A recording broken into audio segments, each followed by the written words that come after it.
Good morning everybody, and this is your Euro USD setups for today. So the sideways range is continuing, and we did have CPI data coming out yesterday. Wasn't what was forecast, so the dollar did strengthen for a bit, but then immediately weakened. So we're in amongst the faster moving averages here. We are sideways. I mean, I don't even need to draw this in.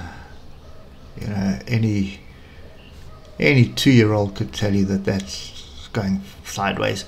So the oscillators are indicating something for us, and that's just indicating that they've separated that you need to be cautious of chasing to the upside. Now that would indicate a continued chasing dollar weakness. Now we are at a fairly significant level here at 109977, which is basically the top here. If I draw another diagonal along the bottom, and I can probably extend it from there. There's two ways of doing this. So the first way is, that was the first two fractals there, and you can see how that was the original trend. We got below it and then we've rejected it and gone sideways. But now if I just extend this line a little bit like that, you'll see that there is a flat top triangle forming here. That's one way to look at it. The other way to look at it is that we are testing the trend line. So if we drop below this trend line, then a second move to the downside should happen. So what you really want to pay attention to is a drop below this level here, 109303. So let's just get down to the lower time frames, and then we'll see what we have here. So first things first, 3 hour, you can see barbed wire, tails to the upside, tails to the downside. That is dangerous. That's a really dangerous bit of structure to trade, especially for us retail traders. Algorithms are making a killing into something like this, but we're not watching the market all the time, and typically not being able to pick up all these moves, and we are in amongst the moving averages.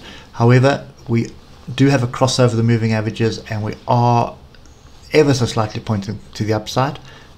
Not as steep as I'd like to see, but at the moment, there is merit for looking for a move to the upside based on the triangle, so the flat top triangle.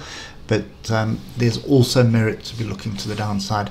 And then the last thing about this is, when you have a range that is longer than 20 bars, and this one is 62 bars on the 3 hour, then it becomes a 50-50 event.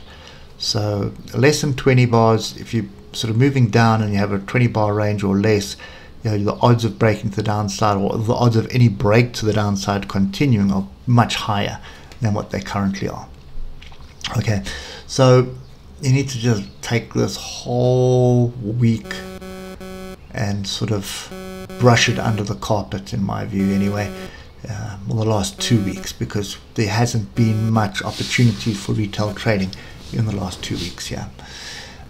Moving on to the hour, don't forget to hit that like button. For us, every bit of interaction does help, and you can see hindsight's always a perfect science, but we were above the moving averages. CPI came out, we dropped below the moving averages. Moving averages almost crossed over but didn't cross over, so technically that trend is still to the upside, and then we got above it again. So I'm really of the opinion that you need to just sit back quietly and wait for this to happen. If you have the luxury of being at home, you wouldn't have picked this up. If you were trading the 5-minute chart, you definitely wouldn't have picked this up. But day before yesterday, you definitely had an opportunity here for a long. So on the lower time frames, you do have some opportunities brewing, and for as long as you are above the moving averages, you're looking to trade the breakouts to the upside, and that does look like what's happening on the 15-minute here as well. So I would, if I had the luxury, I would be looking for a move above 109848 and probably bounce off 10997, and then I want the pullback onto here for the buying opportunity to the upside. And that is so close to the top of the range that I'd be a little bit skeptical of taking it. So if you do break above 109977, come back and retest that, that's a different ball game completely. That would get us going quite significantly to the upside. So I think for me the safer bet is just to sit back and wait for some better structure. Hopefully we pick up something next week. I think we've got some earnings to come out, not earnings seasons, but we've got some earnings to come out.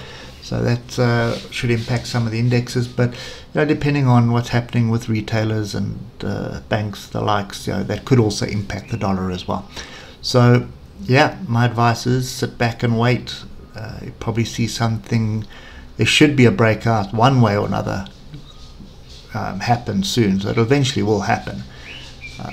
Might be today, might be next week, might only be next month. You never know, but there will be a breakout, and the trick is to be there when that breakout happens to pick up that trade. Anyway, that's it from me, sitting on my hands. Hope it helps, and we'll catch up with you on Monday. Cheers for now.